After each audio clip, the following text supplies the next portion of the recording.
Welcome to Lifestyle Solopreneur, the community for entrepreneurs who put lifestyle first. Join your host, Flavia Barris, as she interviews successful lifestyle solopreneurs and shares ideas to help you find the perfect balance between lifestyle, business, and self. Flavia is an attorney, marketing expert, and founder of several online academies. She's been featured in major media, including BBC World News, The Wall Street Journal, The New York Post, ESPN Television, and more. Join us for this episode of Lifestyle Solopreneur.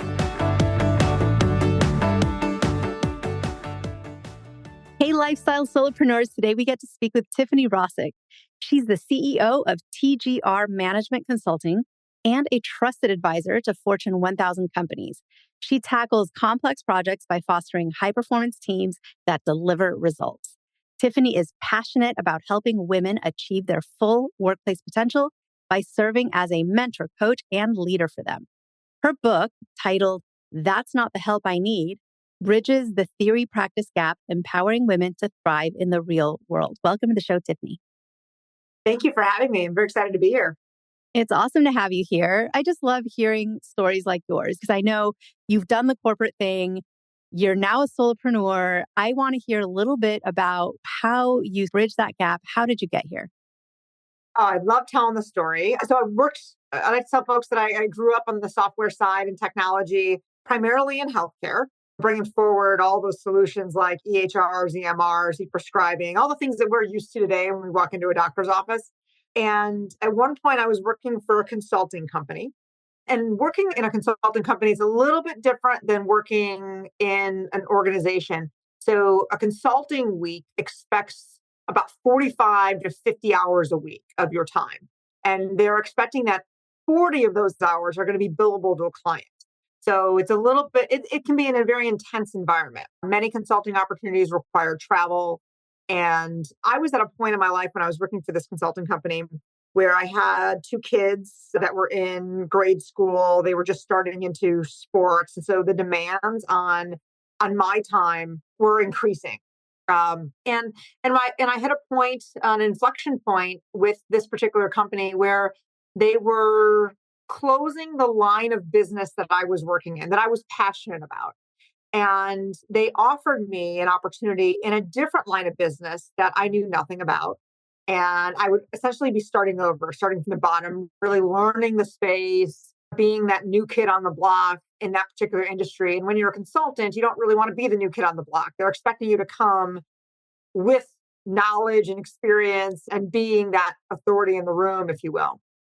And they made a decision that was not about me. And I made a decision that was about me. So I said no to that opportunity, which when I said no, I knew that would ultimately put me on a layoff list. And so the next time that company went to do layoffs, I showed up on that list. And that was that point at which I'm like, you know what?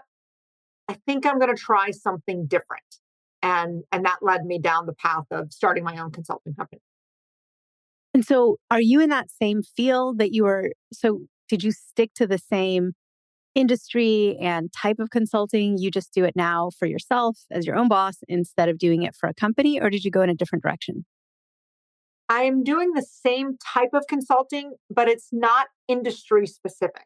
So my company focuses on helping medium-sized companies fill the gap between operations and technology, marry those two together. A lot of organizations struggle with when they put the technology in, they don't always think about the operations behind it or modify the operations to support the technology, or they have the vice versa challenge. They have very intensive operations and they don't know how to adapt those operations with technology.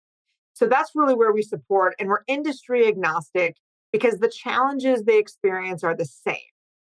And I actually have a team now. I've got a team of about 5 people that I work with. And our skills vary from being experts in project management to experts in security, IT security, cybersecurity, and business systems analysts.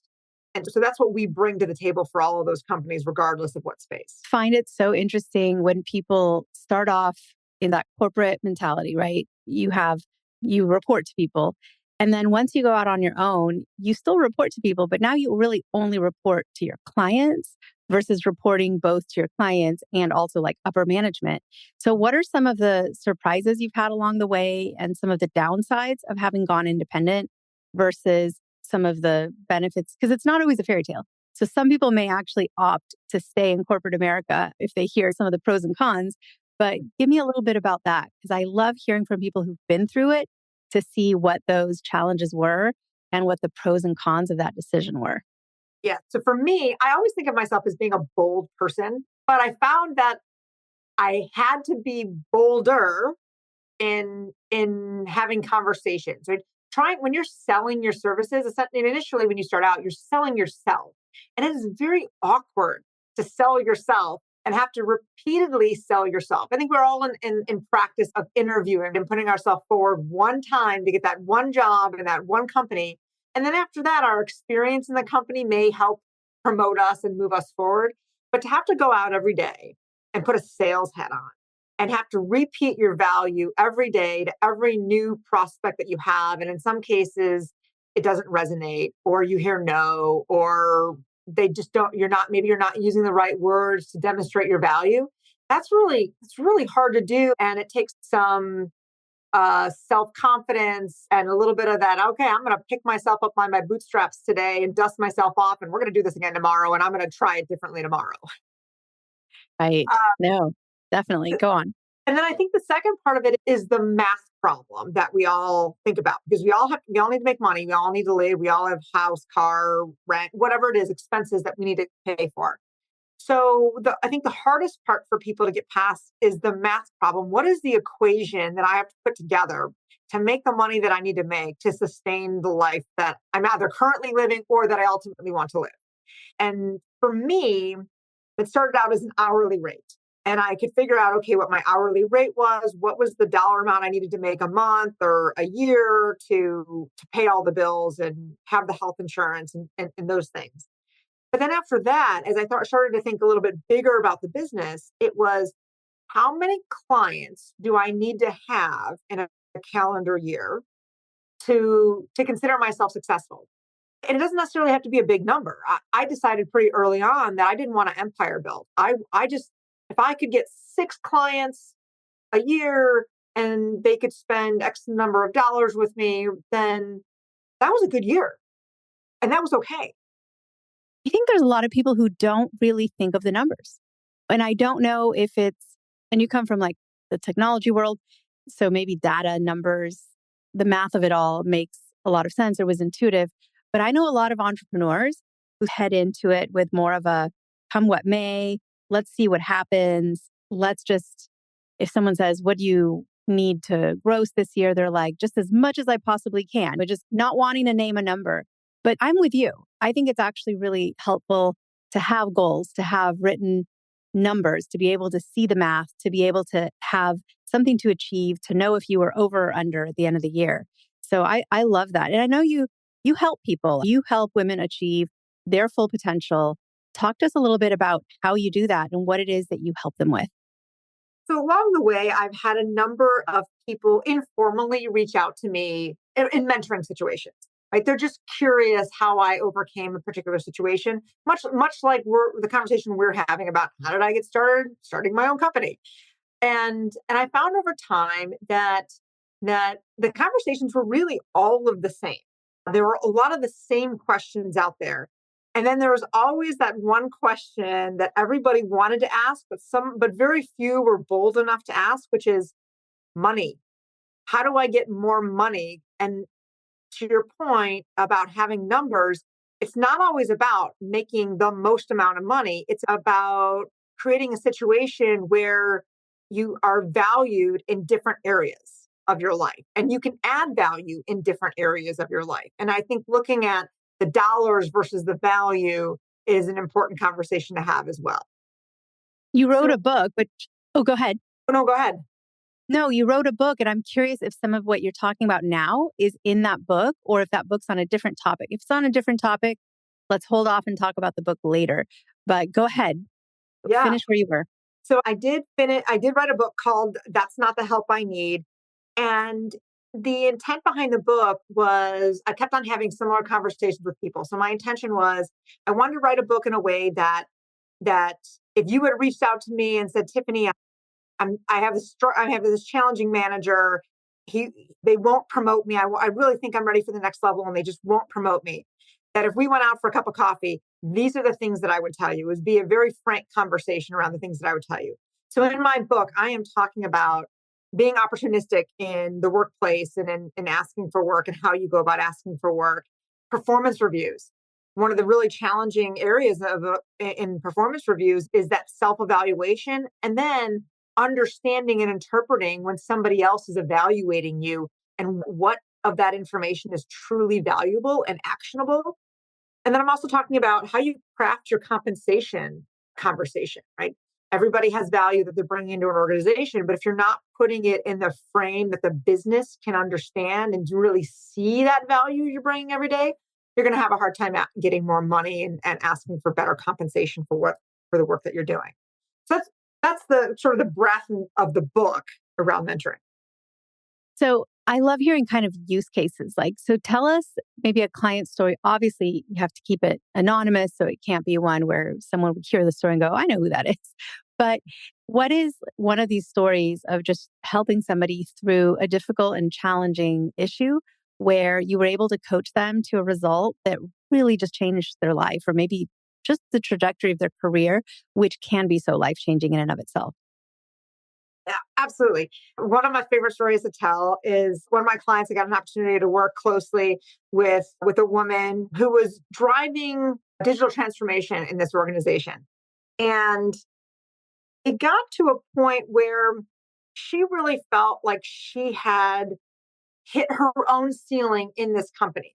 And we're out to lunch one day, and she's telling me about how she doesn't want to leave this organization, but she feels this sense of obligation to them to finish the project that she was working on and to see it through and to make it successful. But that success would come at a cost of maybe another year or two.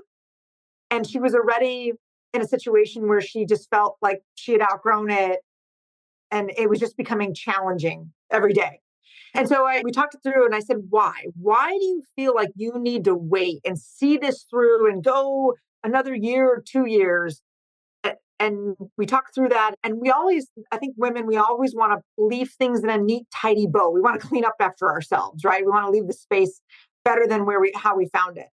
And we talked through how she had already done that, how she had already tidied herself up, how she already left, how she would leave the organization better than when she found it. And just from that conversation, I was able to encourage her to take this interview opportunity. It was a long shot interview opportunity. And she did. She took it. She interviewed with them because we said, look, what's the harm? You interview, they don't like you, no big deal. You have a job. But if you interview, you love them, they love you. Now we have something. Now we have a decision to make. Now we have something to talk about and debate and consider. And fast forward 3 years, she's in this new organization, and I've just been and watched her career take off. They clearly are valuing her. They're continuing to promote her and raise her up and give her that leadership and that coaching and those opportunities to where she's headed to a C-suite opportunity. I know that's in her future. That's amazing. And so what's next for you? You've been on this journey of your own. You went from working for others. Now you are a solopreneur. You're a book author.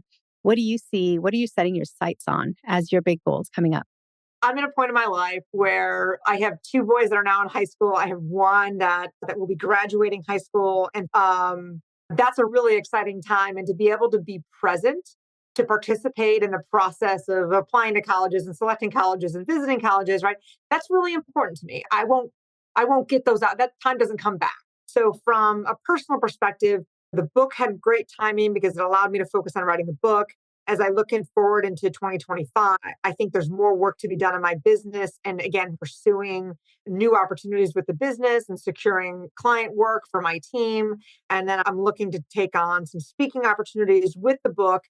But really in 2025, I'm looking at investing in my family too, and in appreciating where we're at as a family and sending our first son off to college.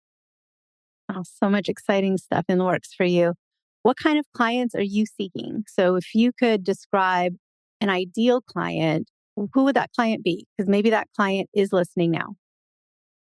Great question. And thank you for that opportunity to present my organization. So, as I said, we focus on helping medium sized businesses. And what we define medium sized businesses as companies that have somewhere over 100 employees that are maybe stuck in a transition state where they know they need to scale, they know they need to use technology to get there. They may not know how to use technology to get there. And we love to come in and support those organizations, talk about options, talk about opportunities. And I would say in about 50% of the opportunities that we see, companies have the technology that they need. They just don't know the next steps to take to level up to get there. And so, how does somebody connect with you, learn more about you? Where is your book available? Give us all the details. All the things. To connect with me, the best place is always on LinkedIn. I'm active on LinkedIn from a professional perspective, and it's just LinkedIn. You can search for Tiffany Rosik, and you'll find me. From a book perspective, we actually have a website stood up called TiffanyRosik.com. So we're trying to keep it easy here. So you can find more about me, speaking opportunities, more about the book at TiffanyRosik.com. And I would, like I said, I would really encourage folks to connect with me on LinkedIn. Tiffany, from one working mom to another, I just want to say you're doing it right. In my opinion, you really are finding that perfect balance between being there to go tour colleges with your kids, but also leading the successful team and helping so many people through your coaching, your consulting, your mentorship, everything you do. I just want to say kudos to you. I admire you so much. I think you are just an example of someone who's truly doing it all. So, Tiffany, thank you for being on the show and sharing your story with us. Thank you for having me. I really appreciate those words. That just makes me feel so good. Thank you. Hey everyone, thank you so much for joining us, and I hope you enjoyed the show. Don't forget to subscribe to this podcast, and if you leave a review on iTunes, I promise I will read every single review.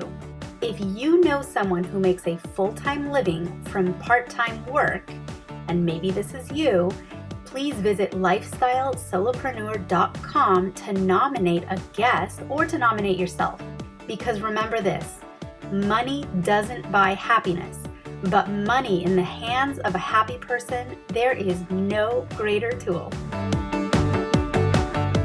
Today's episode was brought to you by the Get Shift Done program. It's a lifestyle-changing online class to help you define your business and lifestyle ambitions, and to set goals in a way you've never experienced before. This class will 10x your daily productivity with methods that will blow your mind.